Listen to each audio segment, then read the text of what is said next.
Hello class. आज हम topic start करने जा रहे हैं that is power sharing. Power sharing आपका टॉपिक जो है क्लास 10th का है। Class 10th polity chapter number 1 या सिविक्स का chapter number 1 that is power sharing. Power sharing में बेसिकली हम बात करेंगे कि क्या पावर को शेयर करना चाहिए, किस तरीके से हमें पावर को शेयर करना चाहिए। जैसे हम पुराने टाइम में देखते थे पावर एक ही बंदे के हाथ में रहती थी। पावर शेयरिंग करने से क्या क्या फ़ायदे हैं हमें और क्या क्या नुकसान हैं, क्या बेनिफिट्स मिल सकते हैं पावर को शेयर करने से। ठीक है, तो क्लास इससे पहले मैंने यूरोप का कंप्लीट सीरीज़ अपलोड कर दी है। नेशनलिज्म इन यूरोप चैप्टर 1 है जो अपना हिस्ट्री का, उसे आप प्ले लिस्ट में या मेरे चैनल पर जाके देख सकते हैं। चलिए पावर शेयरिंग को स्टार्ट करते हैं। ठीक है भैया, ये मैंने अपने हाथों से बनाया है, थोड़ा नक्शा ऐसे ही बनाया। ठीक है, हाँ भाई। तो यहाँ पे हमने क्या देख रहे हैं, सबसे पहले कहानी शुरू हो रही है। पावर शेयरिंग में हम दो कंट्रीज़ की स्टडी करेंगे, एक करेंगे बेल्जियम को और दूसरा करेंगे श्रीलंका की, कि बेल्जियम में किस तरीके से पावर शेयरिंग हुई और कैसे चीज़ें चेंज हुई, श्रीलंका में क्या हुआ और बेल्जियम में क्या हुआ, ये हमें डिस्कस करना है इसमें। और इसमें हम सबसे पहले देख रहे हैं कि बेल्जियम एक सबसे छोटा देश है यूरोप में, small country in Europe. It has border with Netherlands, France and Germany. इसके बॉर्डर किस किस से लग रहे हैं, नीदरलैंड से, फ्रांस से और जर्मनी से। इसकी पॉपुलेशन लगभग 1 करोड़ के आसपास है। इसमें देखने वाली बात क्या है, ये तो ठीक है, देखने वाली बात ये है कि यहाँ पे जो लैंग्वेज का बेस आ रहा है ना, ये लैंग्वेज लैंग्वेज और ये लैंग्वेज के चक्कर में बहुत लड़ाइयाँ हुई, बहुत दिक्कतें हुई हैं। ठीक है, तो अब यहाँ पे हम क्या देख रहे हैं कि फ्लेमिश रीजन में, ये जो आपको रीजन दिखाई दे रहा है ऊपर, दैट इज़ फ्लेमिश रीजन। ये फ्लेमिश रीजन जो था वो 59% था। 59% फ्लेमिश रीजन था, वो क्या बोलता था, डच लैंग्वेज बोलता था। 59% जो आपका फ्लेमिश रीजन था वो क्या बोलता था, डच लैंग्वेज बोलता था। और 40% आपका वेलूनिया रीजन जो था वो फ्रेंच बोलता था। ये रहा आपका वेलूनिया रीजन, ये फ्रेंच बोलता। तो हम क्या देख रहे हैं कि कंट्री के अंदर अगर मेजॉरिटी में कोई है तो वो कौन है भाई, वो डच है। कंट्री के अंदर मेजॉरिटी स्पीकिंग में अगर कोई है तो वो कौन सी कम्युनिटी है, डच कम्युनिटी है। लेकिन अगर हम यही बात करें इसकी, ये छोटा सा आपको दिखाई दे रहा है क्या, ये है ब्रसल्स, ये ब्रसल्स है। अब ब्रसल्स में अगर आप देखोगे ना, मैं आगे की तरफ चलता हूँ फिर पीछे आएंगे लौट के। तो ब्रसल्स में अगर आप देखोगे तो मैंने क्या लिखा है, 80% फ्रेंच स्पीकिंग है भैया और 20% डच स्पीकिंग है।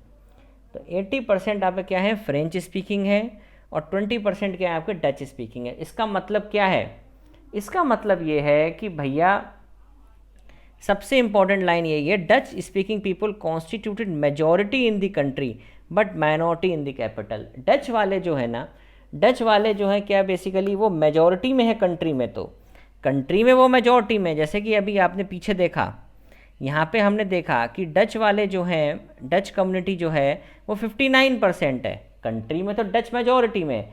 लेकिन जहाँ कैपिटल की बात आएगी ना, वहाँ वो बहुत ही कम है, वो माइनॉरिटी में है कैपिटल में। ये एक दिक्कत थी डच स्पीकर्स के साथ, जो कि बेल्जियम में समस्या खड़ी हो गई कि कैसे अब इस चीज़ से निपटा जाए। क्योंकि रेशो, अगर आप कैपिटल में रेशो देखो ना, तो 80% वहाँ फ्रेंच है और 20% डच है। ये एक दिक्कत थी, रेशो बहुत बड़ा था। ठीक है, अब आगे की तरफ चलते हैं और देखते हैं नेक्स्ट पेज पे अपना। अब देखो, the minority French speaking community was rich and powerful. देखो फ्रेंच स्पीकिंग कम्युनिटी जो थी, फ्रेंच के जो लोग थे वो रिच और पावरफुल थे। ठीक, दिस वॉज रिजेंटेड बाई, ये डच स्पीकिंग कम्युनिटी को बहुत दिक्कत होती थी इस चीज़ से, क्योंकि उन्हें कोई भी डेवलपमेंट होता था वो बहुत बाद में होता था उनके लिए। ऐसा क्यों होता था, देखो अगर बात को बहुत ध्यान से समझो तो जो कैपिटल था ना, कैपिटल में फ्रेंच थे और देश में जो पॉलिसी मेकर्स होते हैं वो कैपिटल्स में बैठते हैं, तो वो पहले बेनिफिट अपने लिए लेते थे। इसी वजह से टेंशन थी डच स्पीकिंग और फ्रेंच स्पीकिंग कम्युनिटीज़ में ड्यूरिंग 1950s एंड 60s के आसपास।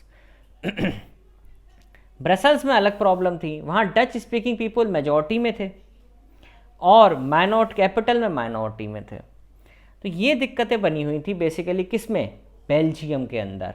बेल्जियम के अंदर ये समस्याएं थी कि भैया फ्रेंच आपकी कहाँ पावरफुल है, ब्रसल्स में, और डच कहाँ पावरफुल है आपकी, वो है कंट्री के अंदर।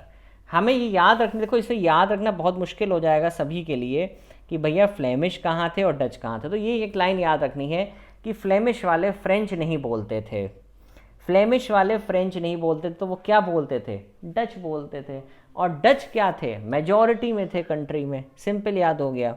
ऐसे करके हमें इसको याद रखना है, वरना दिक्कत हो जाएगी। ये थोड़ा सा कंफ्यूजिंग टॉपिक्स हैं। अब उसके बाद हम यहाँ पे चलते हैं सीधे और देखते हैं ये क्या आ गई, लाइन सी बन गई, एक minute. Ethnic composition of Sri Lanka. Sri Lanka का एथनिक कंपोजिशन क्या था, कैसे श्रीलंका में लोग रहते थे। तो हमने पहले डिस्कस किया था कि हम दो कंट्रीज़ की बात करेंगे इसमें। एक आपकी बात करें किसकी, श्रीलंका की, एक हम बात करें किसकी, बेल्जियम की। तो अब हम बात किसी कर रहे हैं, श्रीलंका की। श्रीलंका एक आइलैंड नेशन है, हम सबको पता है। ये हमारा इंडिया है और इसके नीचे यहाँ श्रीलंका है, बीच में पाक स्ट्रेट है, ठीक है। तो मेजर सोशल ग्रुप्स वहाँ कौन कौन से थे, ये समझने वाली बात है। अभी देखो मेजर सोशल ग्रुप्स वहाँ कौन थे, सिन्हाला स्पीकर्स। देखो मैं यहाँ भी रिलेट करूँगा, यहाँ भी रिलेट करूँगा। सिन्हाला स्पीकर्स, ठीक है। सिन्हाला स्पीकर कितने थे, 74। क्या बोलते थे, क्या रिलीजन फॉलो करते थे, बुद्धिज़्म, ठीक है। ये बात क्लियर हो गई। 74% सिन्हाला स्पीकर थे जो बुद्धिस्ट रिलीजन फॉलो करते थे। अब बात आई तमिल स्पीकर्स की, तो भैया यहाँ भी देख लो, तमिल स्पीकर्स 18% है। ये दोनों ही हैं, हिंदू भी हैं और मुस्लिम भी हैं, पर इसमें अलग अलग हैं। 13% श्रीलंकन तमिल है, 5% इंडियन तमिल है। अब ये इंडियन तमिल और श्रीलंकन तमिल कौन है, ये वो थे बेटा जब क्या था, श्रीलंकन तमिल की अगर हम बात करेंगे तो बहुत पुरानी बात है कि जब तमिलनाडु और केरला साइड से, साउथ इंडिया से लेबर्स को ले जाते थे श्रीलंका या कहीं पे भी ले जाते थे, तो एज ए स्लेव, तो वो लोग फिर वहीं सेटल हो गए। जब वो लोग वहीं सेटल हो गए तो फाइनली वो क्या कहलाने लगे आपके, इंडियन, सॉरी वो इंडियन तमिल है, इंडियन, श्रीलंकन नहीं।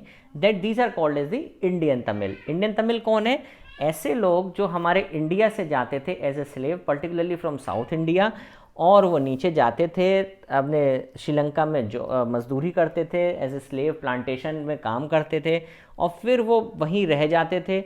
तो उनके बच्चे जो और बच्चे आगे आती गई, जनरेशन्स आती गई, वो कहलाए आपके इंडियन तमिल। तो श्रीलंकन तमिल और इंडियन तमिल कितने हो गए, ये हो गए 13%, ये हो गए 5%। यहाँ तक क्लियर है। इनकी तो कोई बात ही नहीं है। क्रिश्चियंस हैं, ये 7% क्रिश्चियन हैं जो कि तमिल और सिन्हाला बोलते थे। ये दोनों ही चीज़ें बोलते थे, तमिल भी बोलते थे और सिन्हाला भी बोलते थे।